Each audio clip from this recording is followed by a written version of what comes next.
Nut, দেখ তো কে এলো। কি রে নাট, বলি কথা কানে যাচ্ছে না? দেখ না কে এলো, দেখ। ওই বাবা এলো বোধ হয়। না, দেখি কে এলো।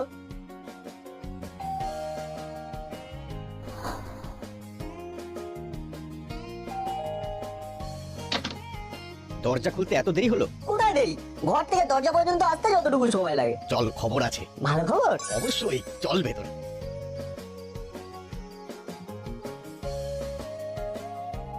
বাবা কি একটা ভালো খবর দেবে। কি খবর গো? তোমার ভাই আসছে। কি? মামা আসছে? বাহ, এই কবে? আজ সকালে তোমাকে ফোন করলো, বললো এই রবিবার সকাল সকাল চলে আসবে। তা তুমি কি বললে? বললাম ভালোই হলো, এখন রাঙা মামা আছে, তুমিও আসছো, একেবারে জমজমাট চাঁদের হাট হয়ে যাবে।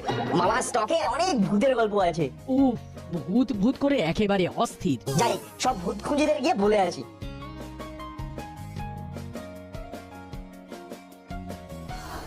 শোনো সবাই, আমার মামা রবিবার আসছে। ভেরি গুড, ভূত খুঁজি একদম জমজমাট হয়ে যাবে। মামার তো ভূতের গল্পের হেভি স্টক। ভূত খুঁজে না পেলেও ভূতের গল্পের মধ্যে ভূতকে খুঁজে বার করতে হবে এবং ভয় পেতে হবে। ওই তো রাঙাটা তো এসে গেছে। আরে না না, শুরু করো, একটা গল্প সমাপ্ত আছে। কোন গল্পটা বলতো? আরে ওই যে গল্পটা, যেটা বলতে বলতে বারে বারে থেমে যাচ্ছে গো। আরে ভূত পোষা। তুমি বারবার ভুল করছো বাটালিদা। রাঙা দাদু গল্প বলছে না, বলছে অভিজ্ঞতা। কি তাই তো? হ্যাঁ, সেই পেঁচার গল্পটা তো বলছি। আজ কিন্তু শেষ করতে হবে। ঠিক আছে। এই নাও রাঙা মামা, তোমাদের নাস্তা। কি বানিয়েছো? ডিম দিয়ে পাস্তা? বানিয়েছি আমি নিমকি খাস্তা। বাজারে একমাত্র মুড়ি সস্তা। তাহলে তুই মুড়ি খা, বস্তা বস্তা। বাহ, ছন্দে ছন্দে ভূত খুঁজি, মন্দ না, বেশ ভালো। আমি চলি, এবার তোমরা গল্প করো।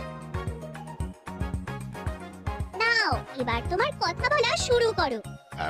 এই কোথায় যেন থেমেছিলাম? ও, মনে পড়েছে।